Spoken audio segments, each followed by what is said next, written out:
Bienvenue à toutes et à tous, bienvenue dans ce nouveau numéro de Coup de pouce pour la planète. Coup de pouce pour la planète, le magazine consacré à l'actualité du développement durable. Comme d'habitude, on commence ces 5 minutes d'info verte avec le coup de presse. Et Mylène Girardot a d'abord retenu cette amende record pour un géant du pétrole. Regardez.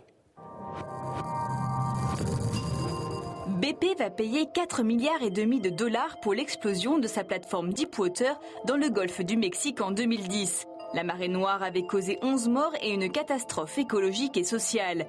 4,5 milliards, un amuse-gueule en attendant le procès civil qui pourrait lui coûter une vingtaine de milliards. Coup de pouce à ces 4 adolescentes nigérianes. Elles ont inventé un groupe électrogène qui tourne à l'urine. 1 litre permet de faire fonctionner le groupe pendant 6 heures. Une solution à la fois économique et écologique.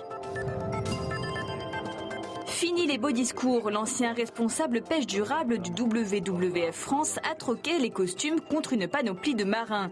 À bord de sa coque de noix, Charles Brenne conçoit le navire du futur et rêve de relancer la vente directe. Mais pour l'heure, il apprend à devenir un bon pêcheur. Connaissez-vous le Pipo? C'est un petit sac mis au point par une ONG néerlandaise et il répond aux besoins du tiers d'êtres humains qui vit encore sans toilette dans le monde. Un véritable enjeu de santé publique. Eau contaminée, maladies, insalubrité, les problèmes d'hygiène ont un impact sur la santé et sur le développement. À Nairobi, au Kenya, coup de pouce signé Najat Sanoun, Christine Buadjar avec William Davis.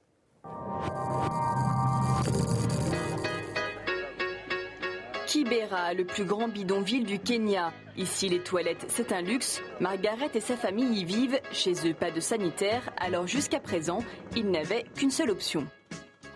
Mes enfants, mes petits-enfants se servaient d'un sac et puis le jetaient dans la rue. Alors ce nouveau système, c'est une bénédiction pour nous.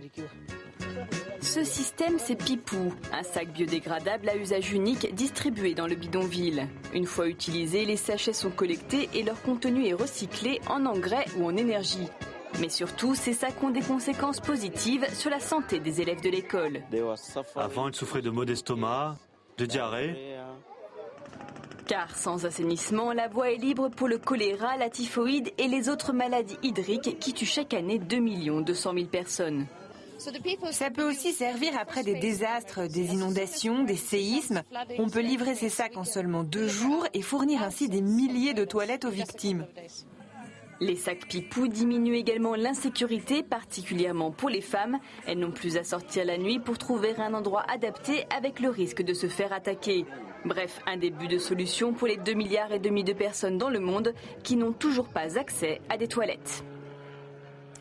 La journée internationale des droits de l'enfant, c'était le 20 novembre. Alors carton rouge à ceux qui, en Amérique latine, ont oublié les enfants indigènes. D'après l'UNICEF, ce sont les premières victimes de l'appauvrissement auquel leurs peuples sont soumis.